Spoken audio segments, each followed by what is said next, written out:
Everyone, Good afternoon. and thanks for being here today. My name is Terrence Jackson, spelling the first name T-E-R-E-N-C-E, last name Jackson, Deputy Chief of Investigative Services. I am proud to stand before you to share an important update on a case that has weighed heavily on our community for nearly 10 years. On May the 24th, 2015, at 12:07 a.m., Kelvin Wilhite Jr. was tragically shot and killed. The death of this Army sergeant left a family devastated and a community searching for answers. For years, this case remained unsolved, but today we're here to announce that thanks to the relentless work of the Memphis Police Department, including our dedicated cold case unit, and in partnership with the Shelby County District Attorney Office, we have made an arrest. Yesterday, February 19th, 33-year-old Timothy Davis was arrested and charged with second-degree murder of Kelvin Wilhite Jr. While this case remained cold for several years, our investigators never stopped. They worked relentlessly, following every lead, re-examining evidence, and utilizing the newest technology and resources available to bring justice to Kelvin Wilhite Jr. and his family. Their commitment reflects the Memphis Police Department's mission to create a safer, stronger Memphis, protecting what matters, our community, our loved ones, and our future.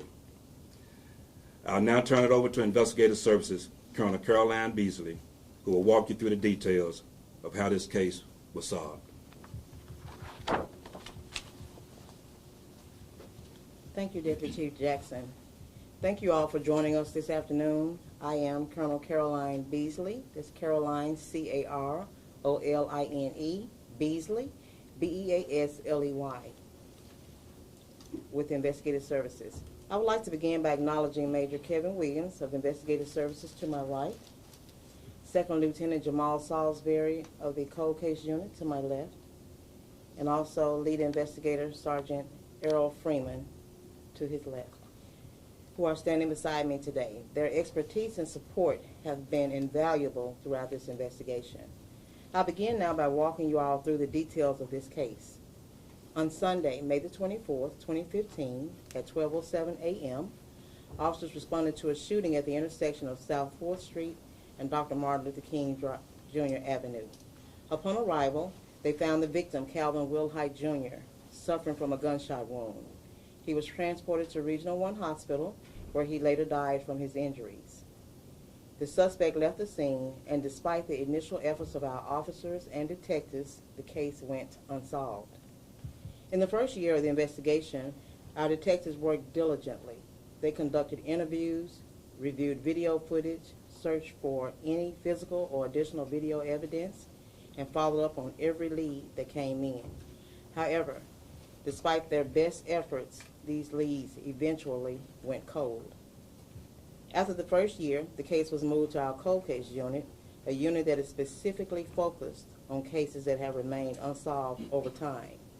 The cold case unit takes a deeper dive into investigations, re-interview witnesses, canvasses areas again, and monitors tips that come in through Crime Stoppers. Sometimes witnesses are hesitant to speak in the immediate aftermath of a crime, but the cold case unit's thorough investigation allows us to build trust and gather vital information. Our investigators never stop seeking new leads, and their primary focus is to solve these cold cases and bring closure to victims and their families. In the spring of 2024, we received information that gave us a new lead. This lead, combined with old school policing techniques, advanced technology, and the years of evidence that had been collected throughout the investigation, ultimately led us to where we are today. This outcome would not have been possible without the unwavering dedication of the entire Memphis Police Department and our community. From our uniformed patrol officers to the Homicide Division and the Cold Case Unit, to those who shared videos from the scene and called in tips to Crime Stoppers. Everyone played a role in solving this case. We are now one step closer to bringing closure to the Wilhite family, but our work doesn't stop here. We're still looking for additional suspects in connection with this case and encourage the community to continue providing tips and information. We follow every lead, no matter how small it may seem. Tips are critically important in solving crimes, and we depend on our community to be our eyes and ears for the police department. Even the smallest piece of information could be the missing link that connects the dots in this case or others we are working to solve. Our Crime Stoppers number is 901-528-CASH. That's 901-528-2274. Thank you.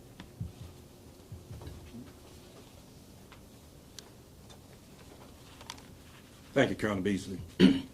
This arrest is a clear testament to the dedication and hard work of the Memphis Police Department. Our investigators worked relentlessly to ensure justice was served, and in this case, showed that no matter how much time has passed, we will continue to pursue justice until truth is found. To the Will Height family, we know the past several years have been filled with grief and uncertainty. While we cannot undo the pain that you have endured, we hope that knowing someone is now being held accountable brings you some measure of relief and help in your healing process. We are incredibly proud of the work our investigators have done, and we continue to protect this city. I encourage anyone with additional information to come forward. We know that together we can keep making Memphis safer for all. Thank you again for being here today. Now we are open for questions. Jody Callahan, first question. Can you tell us a little bit more about the lead you got, how you developed it, and then where you arrested him, and if there was any sort of trouble in the arrest, anything like that? Please. Good afternoon.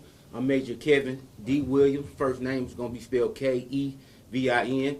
No, he was taken into custody without incident. The lead came in that told us that he may have been involved in the homicide. The cold case unit went out, did some re-interviewing. They did some more canvassing, and we were able to get us to this point where we got the indictment. Box 13. From photos released at the time, there was a driver, a shooter. Do you believe he was the shooter? We know he's involved. That'll come out in the court case. However, we are looking for an additional subject that's involved in this homicide. Local 24. Yeah, how frequently would you say that you are able to get a capture or an arrest here after 10 years like this? So anytime we get a lead on a cold case, we follow up on it, and they have led to numerous arrests over the years. Jump 5. What kind of conversations are you having with folks over the years to get these tips out? So we get a lot of Crime Stoppers tips that come in, and then they go back out and re-interview witnesses and people that they've already talked to in the case. So they do a lot of case work off of the case work that's already been done. Jump 3. If I may add, we vet all of the information as well. So when we get that information, we go back and start over, and we connect that to what we already have in place and compare that during our investigation. Jump 3. In the search for the additional suspect, is there any chance that they are one of the individuals who were in the car that was reported at the crime scene? That's correct. Okay. Are you? Nope. I'm so sorry. Commercial field. Can you talk a little bit about the difficulty in maintaining and then also reanalyzing evidence a decade later? Because there's got to be some ground that's retread and some sort of difficulty in not just seeing the same thing as you look at it over and over again. So that's the whole point of having a cold case unit, to a whole new set of eyes to look at a case and re-examine everything, to your point. Did you say that it was a Crime Stoppers tip? Is that right? No, I didn't say that. We Is got that a lead in correct? the case. Thank What you. other message do you have for families waiting for justice? We're working all cases, and we encourage the public to come forward and give us any information that they can to help us work our cold cases. And thank you. Thank Thank you you, all.